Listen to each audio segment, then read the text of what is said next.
কেমন আছো তোমরা সবাই? আশা করি খুব খুব ভালো আছো। আমিও আছি বেশ। একটা নতুন ভিডিওর সাথে তোমাদের সকলকে ওয়েলকাম।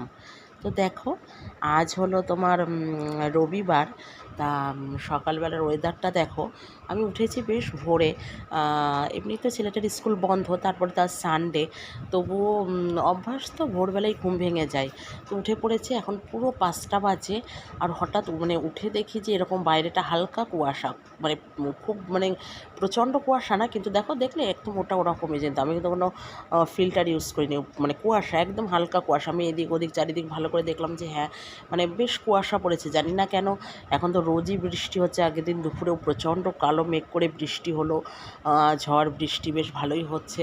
ওয়েদারও বেশ ঠান্ডা, ভালো লাগছে, নর্মাল ওয়েদার। আর সেই সাথে দেখি বেশ কুয়াশা পড়েছে। ভাবো কীরকম সব কিছু পাল্টে গিয়েছে। বৈশাখ মাস অর্ধেকের বেশি হয়ে গিয়েছে, এখন আবার কুয়াশা। তো যাই হোক, প্রায়ই থেকে থেকে কুয়াশা পড়ে। এর আগেও একদিন কবে যেন আমি দেখেছিলাম ওরকম কুয়াশা পড়েছিল। তো আমি ভোরে উঠি তো যাই হোক, তো উঠে পড়েছি। তা বললাম যে না, তবু উঠে পড়ি, কাজকর্ম করে নিই আস্তে আস্তে। তারপরে দেখলে ঘরবাড়ি সমস্ত ক্লিন করে নিলাম, নিয়ে ছাদে গিয়েছিলাম। আর দেখলে অল্প কয়েকটা ফুল ফুটেছে। ওই বৃষ্টি হয়েছিল আগের দিন প্রচণ্ড পরিমাণে, আর ফুল ফোটেনি। আজকে একদম অল্প ফুল ফুটেছে, জানেন, ওই কটা। তো সে ফুল কটাই নিয়ে আসলাম। নিয়ে এসে তারপরে যে এখানে ঠাকুরকে জাগিয়ে দেব, তাই সেগুলি ঝটপট করে নিচ্ছিলাম। ভগবানকে সব শয়ন থেকে তুলব এখানটায়। আগে ফুলটা নিয়ে আসি, নিয়ে সবার নিচে যাই, নিচতলায় ধূপধুনো দেখিয়ে তারপরে উপরে এসে একটানা করে নিই, জানো না। আর এই যেমন গোপু সোনা দেখো, সকালে ঘুম থেকে উঠে পড়েছে। একদম উঠে পড়েছেন উনি ঘুম থেকে। তো যাই হোক, এখানে ঝটপট করে পুজোটা সেরে নেব। ওরা সব ঘুমাচ্ছে। তারপরে ছেলেটা উঠলে ওকে আবার একটু বই পড়াতে হবে। এবং ওর আগামীকালও স্কুল বন্ধ, কারণ আগামীকাল হলো সেই ভোটের রেজাল্ট বেরোবে, তারপরে খুলবে স্কুল। তো যাই হোক, ও খুব একটা করে না, বাড়ি থাকতে চায় না। কবে স্কুলে যাব খুব বায়না করে স্কুলে যাওয়ার জন্য। তো যাই হোক, এখানে এই যে ভগবানদের জাগিয়ে নেব। আর সকালবেলায় উঠে এরকম নিরিবিলিতে পুজোটা করে নিই তো ভীষণ ভালো লাগে, মনটা একদম জুড়িয়ে যায়, জানো না। এরকম শান্ত নিরিবিলি পরিবেশে ঝটপট করে পুজোটা সেরে নিই, ভীষণ ভীষণ ভালো লাগে, জানো না। আর এটা দেখেছো, এটা কিন্তু আমাদের নিরামিষ ফ্রিজ, এটা ঠাকুর ঘরেই থাকে। এতে ঠাকুরের জিনিসপত্রই থাকে, সমস্ত নিরামিষ। আর একটা বাইরে আছে, ওটা আমিষ, ওতে মাছ মাংস সব থাকে। দুটো। তো যাই হোক, একটা লাগে, কারণ আমাদের তো রোজ বাজার করা সম্ভব হয় না, রোজ বাজারে যাওয়া পসিবল হয় না, যেরকম হয় আর কি। তো ওই জন্য ফল ফুল মিষ্টি সবই এনে রাখা লাগে। তো ওই জন্য এটা। তো যাই হোক, তো এখানে ঝটপট করে এখানে কাজগুলো সেরে নিচ্ছিলাম। আর যত তাড়াতাড়ি করা যায় আর কি। তাও ছেলেটার স্কুল থাকলে না আমার ভালো হয়, আরও ভোরে উঠে পড়ি, আরও তাড়াতাড়ি হয়ে যায় আর কি, রানিং করি। আর এই স্কুল নেই তো, আস্তে আস্তে ধীরে ধীরে আরামসে করছি, এরকম একটা ব্যাপার। হবে এরকম একটা ব্যাপার।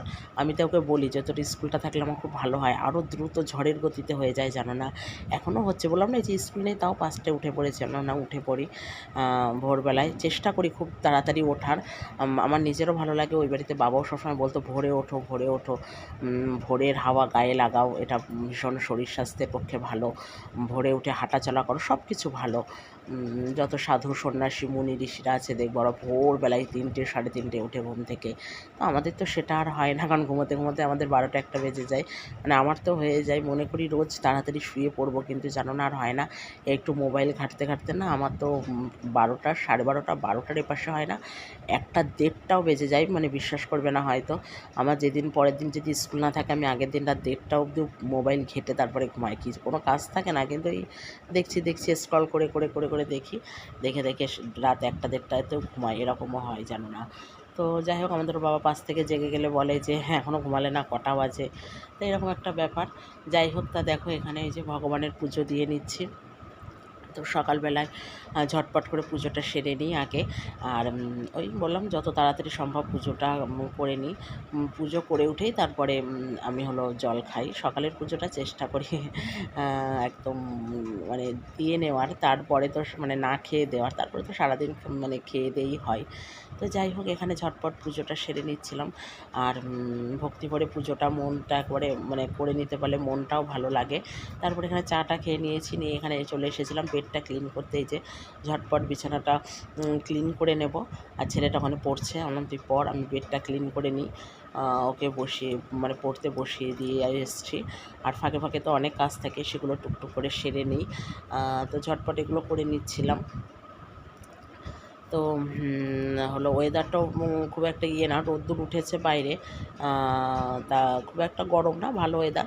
তারপর এখানে সকালের ব্রেকফাস্ট করে নিলাম, এই যে রুটি ফুটি সবই করেছি, সেগুলো আর দেখানো হয়নি। আর আজকে দুপুরে রান্নাবান্না আর শেয়ার করিনি, কারণ আজকে খুব ব্যস্ততা ছিল, খুব দ্রুত গতিতে রান্না করেছি, প্রচুর কিছু রান্না করেছি অল্প অল্প করে, তো সেগুলো শেয়ার করতে পারিনি। একটু ঝমঝম করে নিলাম, নিয়ে এখানে করেছিলাম আজকে শ্যাম্পু। তো শ্যাম্পু করে চলে এসেছিলাম, যেহেতু আজ রবিবার। তো তারপরে এখানে একটু বললাম চলো তোমাদের সাথে একটু শেয়ার করি। এখন যাব পুজো দিতে, দুপুরের পুজো। আর বললাম না এত বড় বেলা, তবুও কোথা দিয়ে যে টাইম চলে যাচ্ছে আমি বুঝতে পারছি না। রোজ 1টা বেজে যাচ্ছে দুপুরের পুজো দিতে দিতে। আমি চেষ্টা করি দুপুরের পুজোটা 12টা থেকে 12:30টার মধ্যে দেওয়ার, ওটাই সঠিক নিয়ম।